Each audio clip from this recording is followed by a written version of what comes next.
Hey everyone, I guess I'll call this episode 241. A little early this week, I know.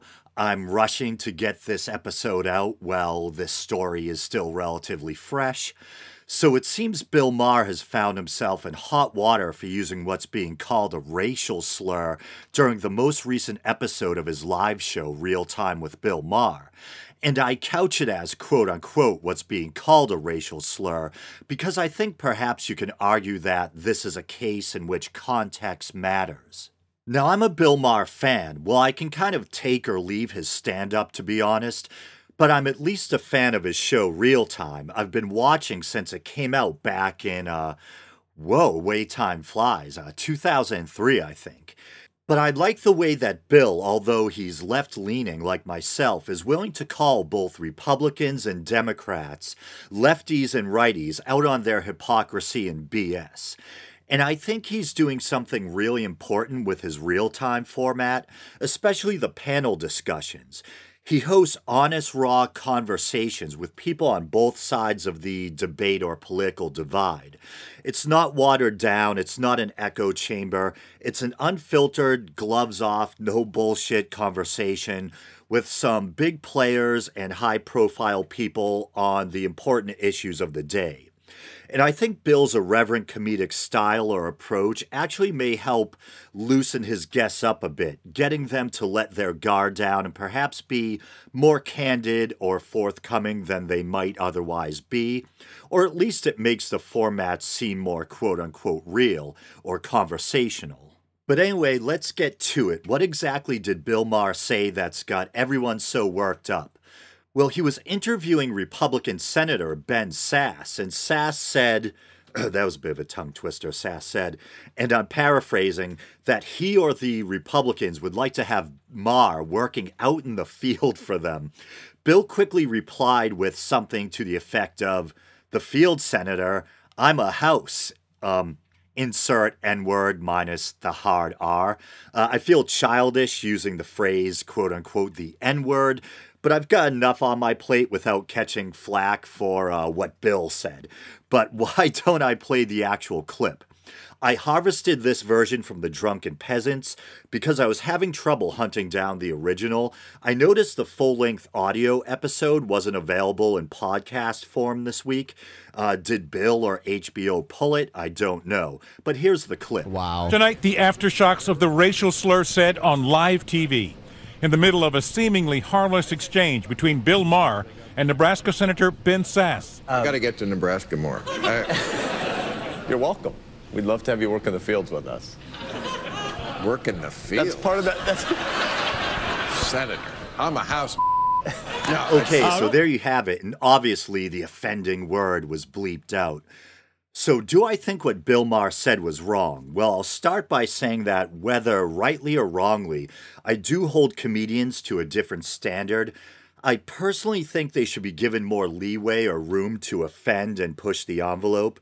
It's definitely a double standard, but I don't necessarily think it's an unfair one.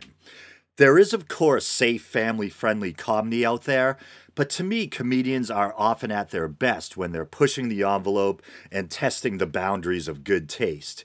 In part, it's their job to be outrageous. That's why we like them, in my opinion. I also think context matters. If some truly racist comedian was throwing the N-word around, promoting hatred and bigotry, trying to actually suggest that people of color are inferior, then yeah, that would be disgusting and reprehensible. But Bill Maher, although he may be hawkish on terrorism and doesn't kowtow to political correctness on the subject of Islam, something I respect about him, he leans left. He's a lefty. Pro-racial equality, pro-gay rights and gay marriage, pro-pot legalization, pro-Planned Parenthood. Name a liberal cause and chances are he's for it.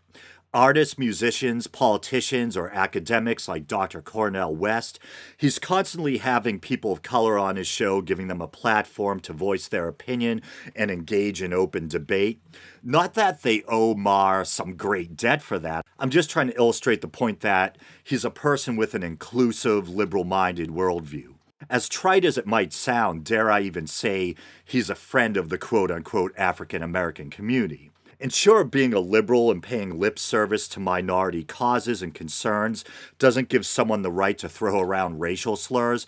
But once again, he's a comedian who's been well known for his risque, politically incorrect style for decades now. He hosted a show called Politically Incorrect, and since the early 2000s, he's been hosting Real Time, a show on which his outrageous anti-PC style has been on display since day one. There isn't an episode of the show that I'm aware of where he hasn't said something that someone would undoubtedly find offensive. A routine part of the show is the way his audience responds to his risque or off-color jokes with a mix of groans and applause. These people who are outraged by this whole thing, have they never watched him? And I want to take a minute to stop and say I understand as much as I can as someone who isn't black why people find the word so offensive, especially when it's coming out of a non-black mouth. It's a word used by whites towards blacks in a hostile or pejorative sense since at least the 18th century, a word which seems aimed to strip the target of their humanity, to paint them as subhuman. So I understand why people find it loathsome, hurtful, and offensive, but I don't think it was Bill Maher's intent to offend people of color. If anything, I think it was an attempt to lampoon or satirize the Republican Party, of which his guest is a member. And if I'm not mistaken, I think Bill has a long history of kind of comedically borrowing slang and phrases from black hip-hop culture. The joke being, it's kind of funny to see this irreverent middle-aged white guy speaking with these straight-laced politicians suddenly utter a line from a rap song or something in mid-conversation. How can people just be catching on now? As I said earlier, this has been his shtick for years. Not that the length of time a person engages in a certain behavior necessarily justifies it, but Bill's been a darling of the left for years, for decades. And this has long been seen as a part of his irreverent sense of humor. And suddenly everyone's decided they want his head. There seems to be this disturbing trend lately where if someone says something politically incorrect or controversial, the knee-jerk reaction is to pull the plug on them, get rid of them. And if someone says something truly vile or hateful, I get wanting to send the message that we're not going to stand for bigotry. And I think it's right to denounce hate speech, but often these things snowball into full-blown witch hunts that threaten to chase someone who may actually be a decent, well-meaning person out of public life. Bill Maher isn't Richard Spencer, he isn't David Duke. As I heard someone else put it recently, he's one of the good guys, and I agree. But I think that's about it, so thanks for listening, guys. You know the drill: Facebook, Twitter, YouTube. If you'd like to help the show out monetarily, you can go to patreon.com/theweekindoubt. And whether you agree or disagree, please let me know what you think via the Week in Doubt Facebook page or in the YouTube comments section. All right, thanks again, and until next week.